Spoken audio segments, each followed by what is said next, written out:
What's happening? In one of my videos, someone had asked, what is it like to dream in the dark room? So I'm going to share just my experience with one of the most powerful dreams I've ever had in my life, which happened to be during the dream, during my time in the dark room, and also how I worked with that dream and how it actually manifested into my real life, which is really amazing, actually. So, bear with me a little bit. I have to go back about a few years before my first darkroom experience, and at that time I was at a winter solstice celebration with I was out in a field with a bunch of yogis, and I met a couple shaman from Peru who had experience working with power animals, spirit animals, and they brought me on my sort of first journey down to underground to find my spirit animal, which I went down to the ground, across the bridge, over the waterfall, kind of to the jungle forest space, and out came a Komodo dragon.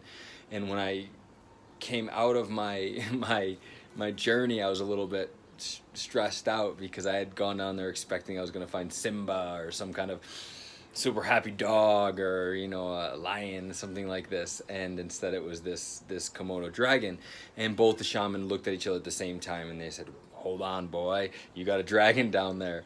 And so they kind of guided me on how I could work with that spirit and that dragon. And over the next course of months and a couple of years, maybe I would go into meditation every once in a while and revisit my spirit animal, my dragon, until eventually that Komodo dragon grew into a full flying black dragon where I could actually ride it in my meditation, which was very fun.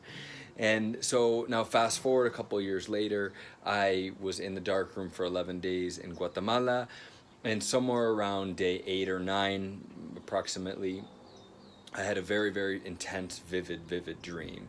I was in the town where I grew up. I was in my house, which is just a stone's throw away from the ocean. And I kind of walk down the road, and everything's a little bit different. It's all this cobblestone and really beautiful New England kind of feel. And I get to the ocean shore, and there was a big wall built there, which never existed in my childhood, right? It was just like a beach, a very, very small little beach. And there was a big wall with a lighthouse kind of fixture next to it. And I walked over there, and there was a fisherman by, and there was these kind of strong waves coming, and you could kind of see this ripple effect on the wall. And the fisherman kept saying, it's coming, it's coming. And I was like, oh man, what's coming? And I popped in my head and was like, man, I need to get my iPhone. And so I run up to the top of this tower, this kind of lighthouse tower, and the only thing that's in there is an iPhone. I grab the iPhone and I run out. Anyways, it was very, very, very, very vivid. When I came out of the dark room, I was sitting around a table with 3 different women, and they were asking about my experience, and I shared some of my dreams. And this was one in particular I shared. And I remember one of the women looked at me and she said, can't you see? This is about emotions. The water is the symbol of emotions. And you have this emotion that's trying to break through the wall. And I said, wow, cool. This is why you have friends. And so to fast forward a little bit, and I was in Guatemala and Lake Atitlan, where cacao ceremonies are quite popular. And I sat at a cacao ceremony with this cacao shaman named Keith. And I'm sitting there, and I'd just been in a dark room. I had this huge yoga practice going, and I was in a circle with about 8 people. And I believe I was the only man there. And we're sitting there, and Keith we drink the cacao, and he tells a long story and how we need to kind of wait 20 minutes maybe for the cacao to sit in. And then he kind of starts going around the circle. Now there's this girl that's right to my right, and she had a shaved head. It looked like she had just shaved her head, maybe, I don't know, had dreadlocks or was a monk, I don't know. But, it was definitely going through some stuff. And she's sitting there to my right, and I remember she had this beautiful piece of Larimar, the dolphin stone of the Caribbean. And she's just bawling her eyes out, just crying, and Keith is kind of like working with her, right? And I'm sitting there, and I'm sitting super straight and tall and yogi-like, and I'm, come on, Cacao, work for me. And Keith comes over to me and he looks at me and he goes, oh, don't you just think you're Mr. Perfect Yogi, don't you? And then he takes his hand and he digs it right into my diaphragm and he goes, slouch. And I go, whoa, and I start slouching him.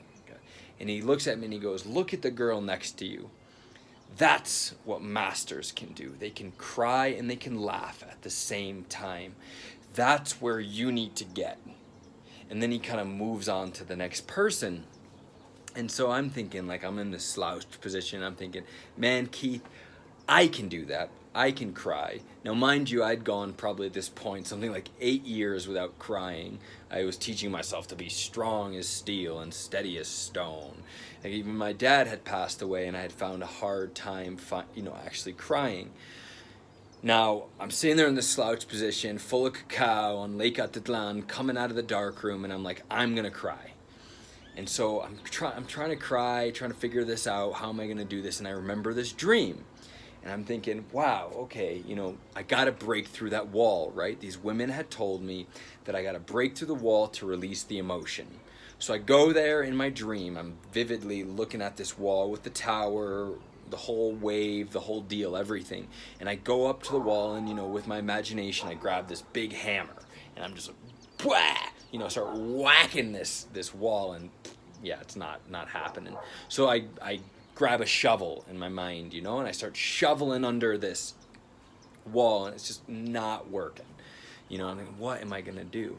And then I kid you not, I'm in this meditation, all slouched over in this ceremony, and I hear in my mind, yo, dude, why didn't you just call on me? And I look up, and there is this big black dragon flying down from the sky, my dragon, flying down from the sky, and I jump on my dragon's back, and he goes over to the wall, and he just whips his tail, and I can see the whole wall go, and he whips his tail again, and whips it again, and boom, the whole wall cracks, opens, the water comes, and I just burst out crying.